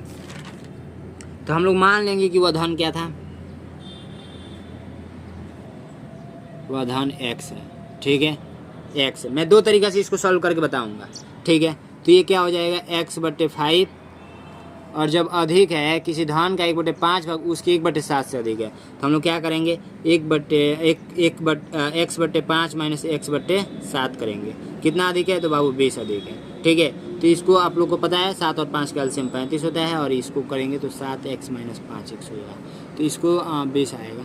ये आप लोग का, ये 7 में से 5 जाएगा तो 2x, और 2x/35 अब बराबर में 20 है। तो यहाँ पर जब ऊपर कुछ नहीं होता है तो ये मान पलट कर गुणा कर जाता है, ये बात आप लोग ध्यान रखेंगे। ठीक है,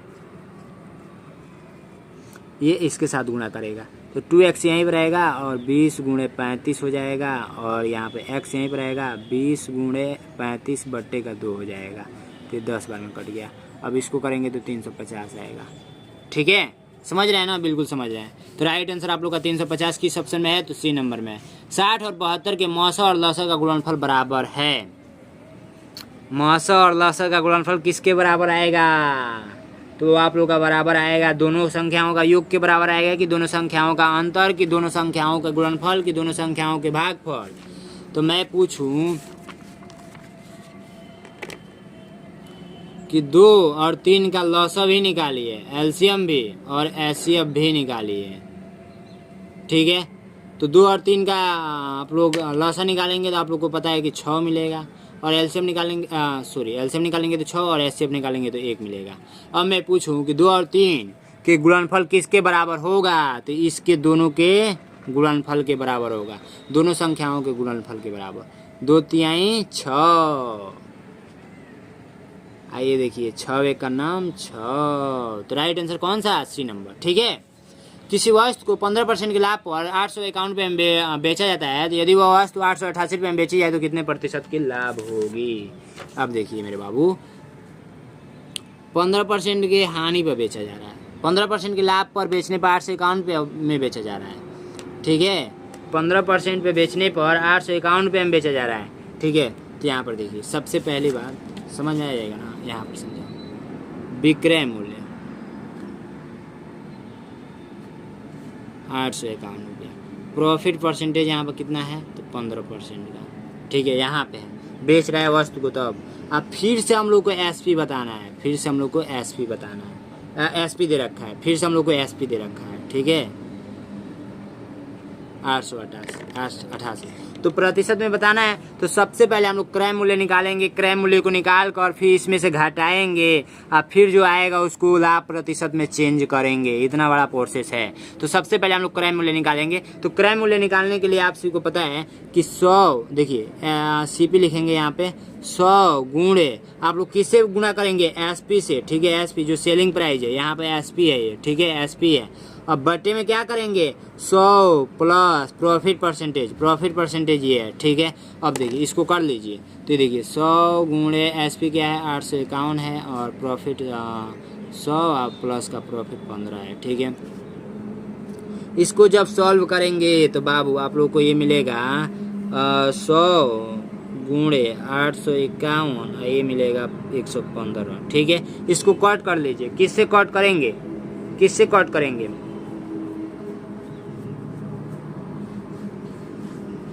5 से कट कर लेते हैं। 20 × 100, अब 5 दूना में 10, 5 3 15, 23 बन गया। अब 23 को कट करेंगे, 23 से कन्नम 23, और 23 से कन्नम 23, यहाँ पर 23 यहाँ आप लोग का हो जाएगा 23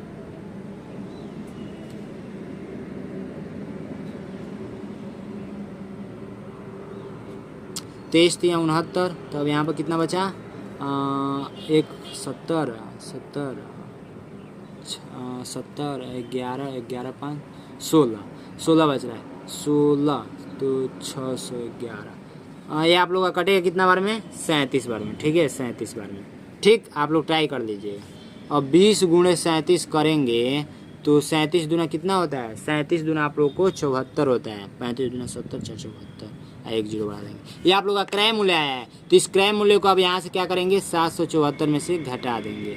ठीक है, 888 में से घटा देंगे, तो आप लोग कितना मिलेगा, 8 मिला, 8 में से 4 गया 4 मिला, और 8 में से 7 गया 1 मिला। 148 रुपये का लाभ हो रहा है। और इसको प्रॉफिट परसेंटेज में बदलना है तो 148 ऊपर रहेगा, क्रय मूल्य ऊपर रहता है, सॉरी लाभ ऊपर रहता है, क्रय मूल्य नीचे रहता है। तो हम लोग को 740 रुपये लाभ था, गुणे 100 कर लेंगे, राइट आंसर आ जाएगा। ठीक है, तो कट कर लेंगे।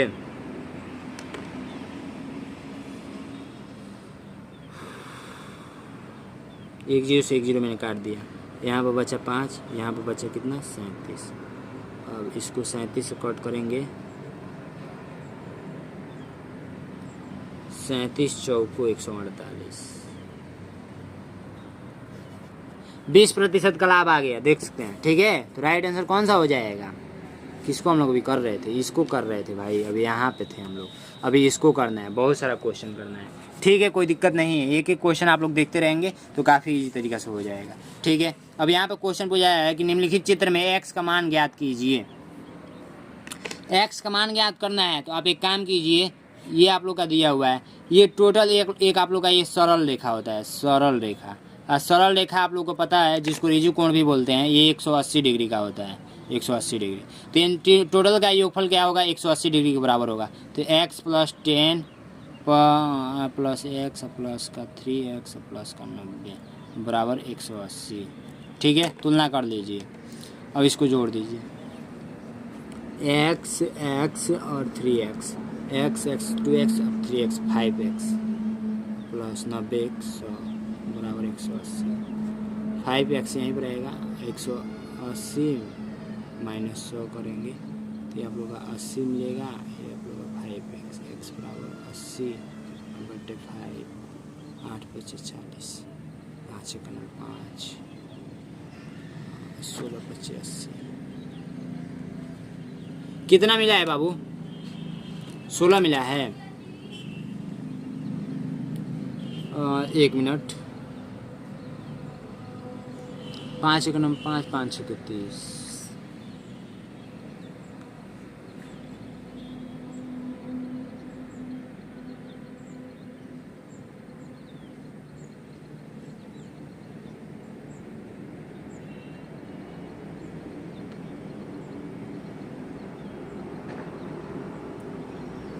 सोलह आप लोग का राइट आंसर आना चाहिए, जो कि ऑप्शन में नहीं दे रखा है, इसीलिए मेरा माइंड खराब हो गया। टोटल रेखा पे है तो भाई 180 डिग्री का कोण बनेगा। ठीक है, और 180 डिग्री का बनेगा तो 3x 4x 4x 5x 5x से होगा, 90 और 10 100 होगा, तो 100x तो यही हो गया। और 100 को घटाएंगे 180 में से तो 80 बचा, 80 में 5 से भाग देंगे तो 16 × 5 = 80। 16 आप लोग का राइट आंसर आएगा। ठीक है, याद रखेंगे। बाकी देखिए 3 घंटियाँ क्रमशः 9, 12, 15 मिनट के अंतराल पर बजती हैं। यदि वे प्रातः 8 बजे एक साथ बजे तो फिर दोबारा एक साथ कब बजेंगी। इस टाइप का क्वेश्चन बहुत बार परीक्षा में आया है। ठीक है, इसको क्या करेंगे, एलसीएम निकाल लेंगे। 9, 12 और 15। ठीक है, एलसीएम निकालेंगे, 2 9 ही मिलेगा, 6 मिलेगा, 15 मिलेगा, 2 से कट करेंगे 9 मिलेगा, 3 मिलेगा, 15 मिलेगा, 3 से कट करेंगे 3 मिलेगा, 1 मिलेगा, 5 मिलेगा, 3 से कट करेंगे 1 मिलेगा, 1 मिलेगा, 5 मिलेगा, 5 से कट करेंगे 1 1 1, 5 × 15 15 दूना में 30, 30 दूना में 60, 60 3 36 18 180 मिनट में आया है। ठीक है, 180 मिनट, तो एक घंटा में कितना मिनट, 1 घंटा में बाबू 60 मिनट होता है, तो 60 से इसमें भाग देंगे तो ये आप लोग का किस में बदल जाएगा, घंटा में बदल जाएगा। ठीक है, तो 36 18 होता है, 3 घंटा आप लोग का आया है। ठीक है, तो 3 घंटा, तो आप लोग का 8 जो बज रहा है, 8 जो बज रहा है तो इसमें 3 घंटा ऐड करेंगे तो 8 3 11 होगा, 11 आप लोग का बच जाएगा। राइट आंसर कौन सा, बी नंबर राइट आंसर। समझ रहे हैं, ऐसे ही करना होता है एग्जाम में। ठीक है, बिल्कुल विस्तार से मैं बता रहा हूँ एक एक चीज़ें। अब ये नेक्स्ट क्वेश्चन देखिए, नेक्स्ट क्वेश्चन जो कि काफ़ी ईजी है। अब डायरेक्ट मैं इसी पे बता देता हूँ, ठीक है। इसको यहाँ कहा जा रहा है कि चित्र में दीपक द्वारा सोमवार से शुक्रवार तक बेचे गए सेवों की संख्या को दर्शाता है, ठीक है। सोमवार से मंगलवार, बुधवार, बृहस्पतिवार, शुक्रवार ये सेव हैं, बेचे गए हैं। 1 सेव बराबर 20 सेव यहाँ पर दर्शाया गया। इसको भी पढ़ना है, ये भी एक क्वेश्चन का ही हिस्सा है, ठीक है। डायरेक्ट आप ट्रिक करके चले आएंगे तो गलत हो जाएगा। सोमवार से शुक्रवार तक बेचे गए कुल सेवों की संख्या है, तो पहले सेव गिन लीजिए। 1 2 3 4 5 6 7 8 9 10 11 12 13 14 15 16 17 18 19 19 को ये टोटल है, लेकिन 1 सेव बराबर 20 है, तो 19 गुणे 20 करेंगे तो आप लोग का राइट आंसर आएगा, जो कि राइट आंसर 380 हो जाएगा, ठीक है। अब ये देखिए, ये बहुत ही ज़्यादा मोस्ट इम्पोर्टेंट है, इसको मुझे बताना ही पड़ेगा, क्योंकि मैं बताता हूँ बच्चे गलत करके नहीं आएंगे। सबसे पहली बात कि इसको सजाने क्रम में लिख लीजिए। 5.5 है और 5.05 है, ठीक है। तो इसको मैंने ऐसे पॉइंट के नीचे पॉइंट लिखना है, ठीक है। जैसे पॉइंट के नीचे पॉइंट लिखना है। और मान लीजिए कि छोड़िए अब का सब एग्जाम्पल दें, ठीक है। 55 है, 55 पॉइंट आप लोग का क्या हो जाएगा 0055। अब इसको जोड़ना है, तो बाबू जहाँ पे नहीं कुछ है वहाँ पे आप लोग 0 बढ़ा सकते हैं, कोई प्रॉब्लम होगा नहीं लाइफ में, ठीक है। ठीक है, ये मैंने बढ़ा लिया, तो ये 5 हो जाएगा। 5 पे 10 का 0 1, 5 1 6 हो जाएगा, 5 हो जाएगा। 5 5 25, 5 को 20, 20 का 0 हाथ में आया 2, 5 और 2 7। ये ऑप्शन में किस ऑप्शन में है 705605, 705605 राइट आंसर सी नंबर, ठीक है। नेक्स्ट क्वेश्चन कह रहा है कि एक वर्ग तथा आयत का क्षेत्रफल बराबर है। यदि वर्ग की परिमाप भुजा 42 मीटर है तथा आयत की चौड़ाई 28 मीटर है, तो प्रत्येक भुजा 42 मीटर, हाँ तो आयत 28 मीटर, तो आयत का परिमाप ज्ञात कर दीजिए। कर नहीं लेंगे, सबसे पहली बात ध्यान देंगे, ठीक है। सबसे पहली बात कि मैं यहाँ पर क्या करूँगा, एक वर्ग बनाऊँगा, अब बराबर करूँगा एक आयत से, जो कि क्वेश्चन में बोल रखा है, ठीक है। एक वर्ग तथा आयत का क्षेत्रफल बराबर है। अब मैं सेकेंड स्टेप यहाँ पर क्षेत्रफल लिखूँगा, अब बराबर क्षेत्रफल लिखूँगा, ठीक है। यदि वर्ग की प्रत्येक भुजा 42 मीटर है, तो हमने ये वर्ग बनाया था, तो ये प्रत्येक भुजा 42 मीटर है, तो 42 मीटर 42 मीटर 42 मीटर और ये 42 मीटर तथा आयत की चौड़ाई 28 मीटर है। चौड़ाई आप लोगों का कितना दे रखा है 28 मीटर, ठीक है। अब कहा जा रहा है तो आयत का परिमाप ज्ञात कर दीजिए। तो बाबू एक चीज़ समझिएगा ध्यान से, यदि मैं इसका गुणा करूंगा तो ये क्षेत्रफल पता चलेगा 42 गुणे 42, क्योंकि वर्ग का क्षेत्रफल होता है वो होता है भुजा का स्क्वायर, ये बात आपको पता है। और आयत का क्षेत्रफल होता है लंबाई गुणे चौड़ाई, ठीक है। तो इसको हम लोग गुणा करते हैं,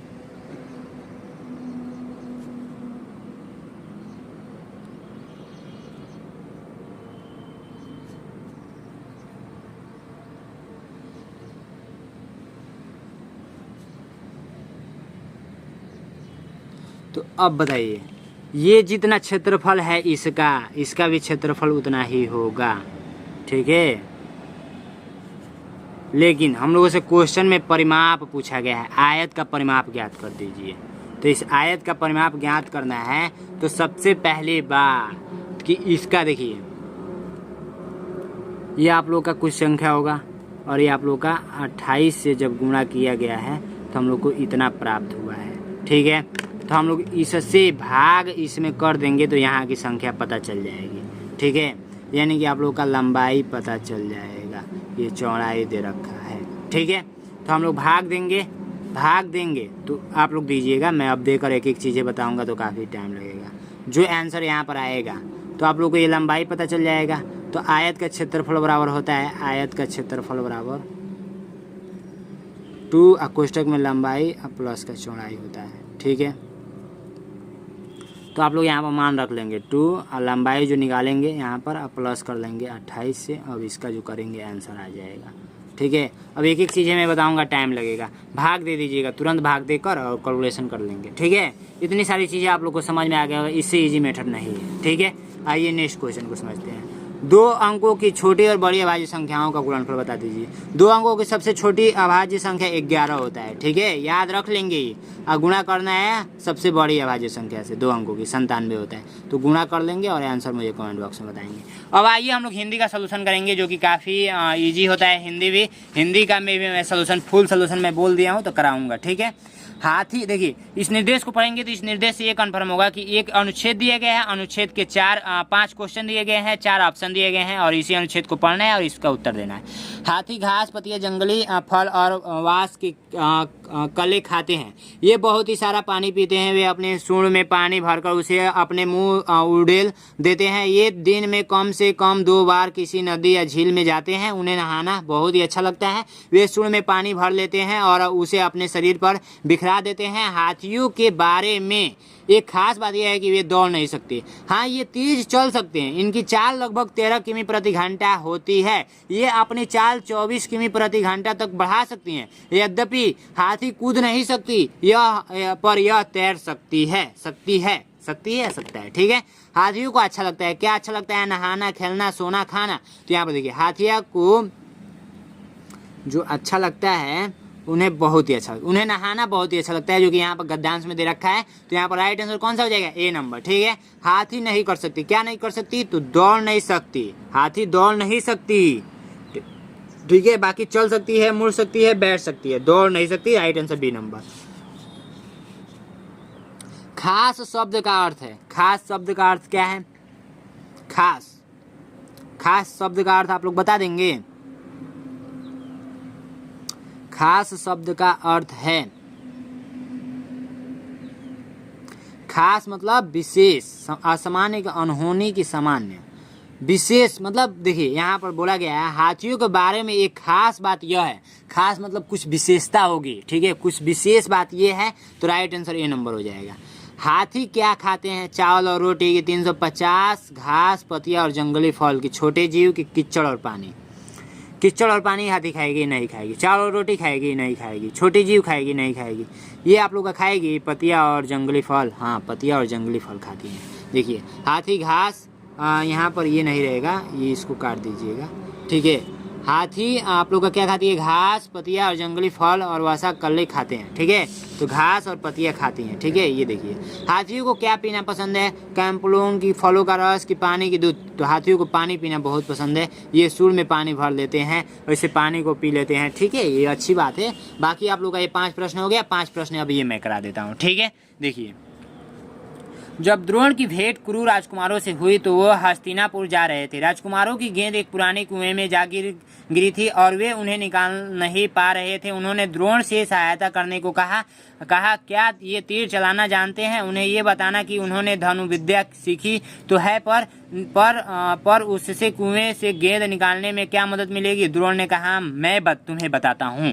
उन्होंने आसपास के घास की कुछ तिलियां चुनी, फिर एक तिली को तीर की भांति सीधे कुएं में फेंका और द्रोण गेंद को कुएं से बाहर निकाल दिया। गेंद को कुएं से बाहर किसने निकाला? तो गेंद को कुएं से बाहर, देखिए यहाँ पर पढ़ेंगे, सीधा कुएं से फेंका और द्रोण गेंद को कुएं से बाहर निकाल दिया। द्रोण ने गेंद को बाहर निकाला। द्रोण कहाँ जा रहे थे? तो द्रोण, देखिए जब द्रोण की भेंट राजकुमारों से हुई तो वे हस्तिनापुर जा रहे थे। हस्तिनापुर जा रहे थे। द्रोण किस विद्या से निपुण थे? तो द्रोण के पास कौन सी ऐसी विद्या थी? तो द्रोण धनुर्विद्या में निपुण थे। राइट आंसर ए नंबर हो जाएगा। और ये देखिए गेंद कहाँ गिर गई थी? गेंद आप लोग का कुएं में गिरी थी। धनुर्विद्या का अर्थ होता है कि जो धनुष के बारे में मतलब संपूर्ण ज्ञान रखता हो, ठीक है। धनुर्विद्या का मतलब है जो बाण चलाना जानता हो, ठीक है। बाण चलाने की कला को धनुर्विद्या बोलते हैं, ठीक है। तो बी नंबर राइट आंसर। आइए आप लोग नेक्स्ट भाग में पहुंचते हैं। नेक्स्ट भाग यानी कि अनुच्छेद 3 में। आश्चर्य की बात यह है कि अधिकांश समय तक पानी में रहने के बावजूद बत्तखों के पंख सूखे बने रहते हैं। वे घंटों पानी में तैरते रहते हैं और बीच बीच में डुबकी लगाते रहते हैं, फिर भी सूखे ही रहते हैं। इसका रहस्य क्या है? इसका रहस्य यह है कि बत्तख की पूंछ की जड़े में एक छोटा सा तेल का अंग होता है। बत्तखों में इस अंग को दबाकर तेल निकालती रहती हैं, जो उसके पंख पर फैल जाता है। वैसे तो सभी पक्षियों में यह तेल का अंग होता है, किंतु जलचर पक्षियों में यह सुविकसित होता है। पक्षियों में पसीना लाने वाला अंग नहीं होता है। देखिए कहने का मतलब ये है कि बत्तख जब पानी में तैरता है तो उसके पंख भीगते क्यों नहीं है, गीला क्यों नहीं होते हैं। मतलब गीला का मतलब कि पंख काम करना बंद कर देगा, गीला हो जाएगा, तो क्यों उसका पंख काम करता भी रहता है, मतलब गीला नहीं होता है। तो उसके पूंछ में छोटा सा तेल का एक अंग होता है जो कि छोड़ते रहते हैं सब लोग पीछे से, आप लोग पता होगा, ठीक है। वही सारा तेल आप लोग उसके पंख में फैल जाता है और वो पंख आप लोग का भीगता नहीं है। जब तेल में कोई चीज़ आप लोग लगा कर डुबोएंगे तो उतना उस पर असर नहीं करेगा। ये सारी चीज़ें आपको पता होगा। इस गद्यांश में बताया गया है कि बत्तखों में क्या है, पसीनों के अंग के बारे में, कि तैलीय पंखों के बारे में, कि तेल के अंगों के बारे में, कि सूखे बने रहने का रहस्य के बारे में। तो आप लोग का जो राइट आंसर हो जाएगा वो हो जाएगा सूखे बने रहने के रहस्य के बारे में बताया गया है यहाँ पे, ठीक है।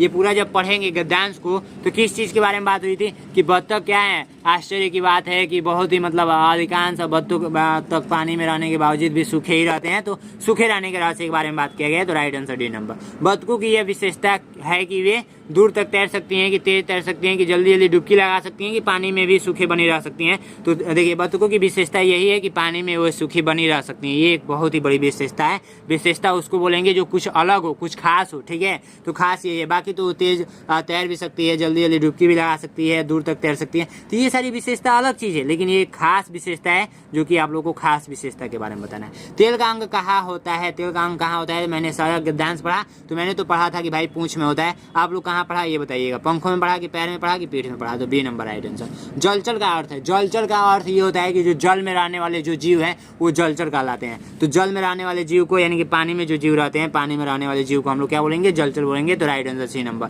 तेल का यह अंग क्या होता है, तेल का यह अंग सभी पक्षियों में विकसित नहीं होता है, कि सभी बत्तखों में बने रहता है, कि सभी पक्षियों में नहीं पाया जाता है, कि केवल कुछ ही बत्तखों में सुविकसित होता है। तो देखिए आप लोग का राइट आंसर हो जाएगा सभी पक्षियों में नहीं पाया जाता है, कि सभी बत्तखों में बना होता है, कि सभी पक्षियों में विकसित नहीं होता है, सभी पक्षियों में विकसित। तो राइट आंसर आप लोग इसका मुझे कमेंट बॉक्स में बताएंगे। इतना सारा गद्यांश पढ़े हैं, देखते हैं कौन आंसर बता देता है। बाकी इसका भी आप लोग पढ़कर आंसर बता देंगे। वीडियो लंबी हो गई है।